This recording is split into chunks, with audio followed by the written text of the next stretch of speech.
Assalamu alaikum mekendешler, bizde tekeke super aksiya başlandı. Teke kuçala, ошондой эле 2 набор алсаңыздар, bizde жарым сааттан 1 саатка чейин чөз берүүчү маздар белекке берилет.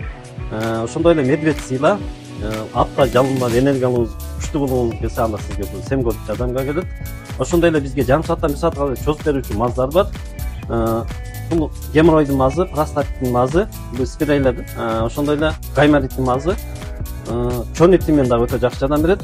Бизде арык адамдарга семиргенге өтө жакшы вес кошуучу.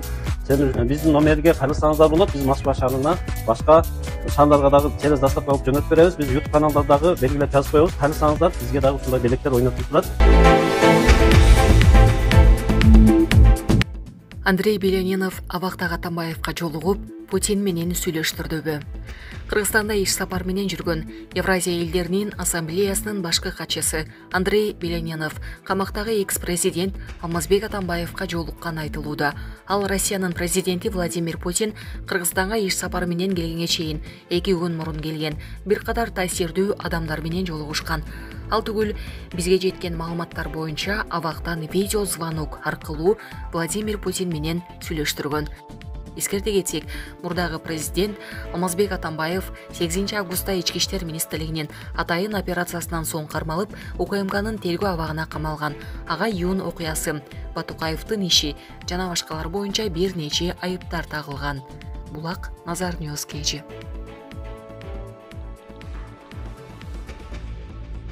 Бишкек кыш көйгөйүн чечүү үчүн буудан 6 миллиард 700 миллион доллар грант сурады. Кыргызстан ыш көйгөйүн чечүү үчүн Бириккен Улуттар уюмунан 6 миллиард 700 миллион доллар грант сурады. Бул тууралуу Жаратылыш ресурстары министрлигинен билдиришти.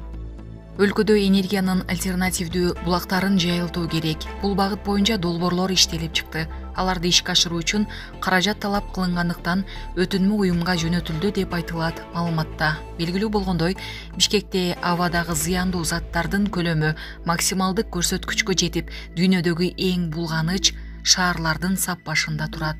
Булак Супер KG. Электр энергиясына жооптуу чиновниктер камакка алынды. Өзбекстандагы электр энергиясы тармагындагы бир катар жетекчилерге карата кылмыш иши козголуп, айрымдары камакка алынды. Бул маалыматты өлкөнүн башкы прокурору Нигматилла Юлдаш жарыялады. Республикалык штабта өлкөдөгү электр энергиясынын абалы айтылды.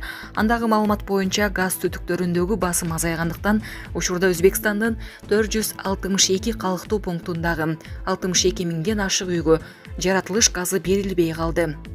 Өзтрансгаз мекемесине тиешелүү болгон 37 агрегаттын ишинен 21 агрегат оңдоого муктаж. Ошондой эле Бухара, Навои, Фергана жана Ташкентте 1484 айылда мал менен электр жарык өчүрүлгөн. Айрым аймактардагы жашоочулар газдын ордуна көмүр колдонууга өткөн айтылды. Булак Назар Ньюс KG. Кара Суу шаарында айдоочулардын ортосунда массалык мушташ чыкты. Бүгүн 12 декабрда болжол менен саат 12:55 чамасында Кыргыз Республикасынын Ички иштер министрлигинин ыкчам чара көрүү борборунун видео көзөмөл камералары тарабынан жол кырсыгынан улам чыккан айдоочулардын мушташ аныкталган. Бул тууралуу Ички иштер министрлигинен билдирди.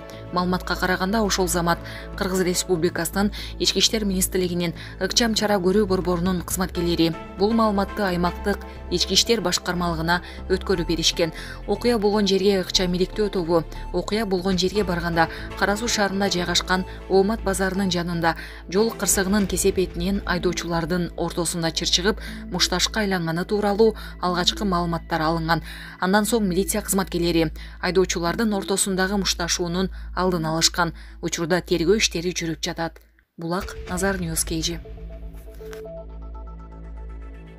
Эр-Рияд Россия мунайынын баасын жогорулатуудан сезилерлик натыйжа көргөн жок. Россия мунайынын баасына коюлган чектөөлөрдөн азырынча сезилерлик жыйынтык болгон жок. Бул тууралуу Сауд Аравиянын энергетика министри Ханзада Абдулазиз бен Сальман Эр-Рияддагы форумда билдиргенин РИА Новости Тага порталына шилтеме берүү менен жазды. Россия мунайына жогорку баа коюу боюнча 5 декабрда күчүнө кирген норма боюнча айтсак, азырынча анын натыйжасы байкала элек. Ошондой эле ал ишке ашырылышына толук ишеним жок. Дүйнөлүк мунай рыногундагы жаһандагы кырдаалды карап жатканда мындай санкцияларга Москванын кандай реакция кыларын эске алуу шарт. Аталган чектөөлөр саясий өңүттө колдонулуп жатат, бирок анын жардамы менен көздөгөн натыйжасына жете алабы? Азырынча белгисиз деп айткан министр. Мунайга киргизилген санкциянын чоо жайы. Россия Европага нефтинин негизги жеткирүүчүсү болуп, континенттин аталган сырьёго болгон муктаждыгынын 20% жапчу. Бирок Украинадагы атайын операцияга жооп беретинде батыш мамлекеттери рестрикцияларды иштеп чыккан. Анын ичинде Москванын мунай экспортунан көрчү пайдасын чектөө да бар. Евробиримдик жай айларында санкциялардын 6 пакетин кабыл алган. Анын алкагында Россиядан нефти продукцияларынын деңиз менен ташылуусуна эмбаргону этап-этабы менен киргизүү каралган. Чечим боюнча чектөө 5 декабрда толугу менен ишке ашмак. Ал эми нефть продукциясы үчүн өткөл мезгил узагыраак болуп, толугу менен 5 февралда күчүнө кирет. Алгач Евробиримдик өлкөлөрү анын артынан G7 мамлекеттер менен Австралия Россиядан өндүрүлгөн мунайдын 1 баррелинин баасын $60 чегинде бекиткен. Бирок аталган нарк өйдө ылдый болушу мүмкүн экени айтылган. Мындай процедура январдын ортосуна белгиленди. Бирок бул үчүн эптин бардык мүчөлөрүнүн макулдугу керек. Президент Владимир Путин батыштын аракетине комментарий берип жатып, Россия өз кызыкчылыгына каршы келе турган болсо, чет жакка эч нерсе сатпай турганын эскерткен. Булак Спутник KG.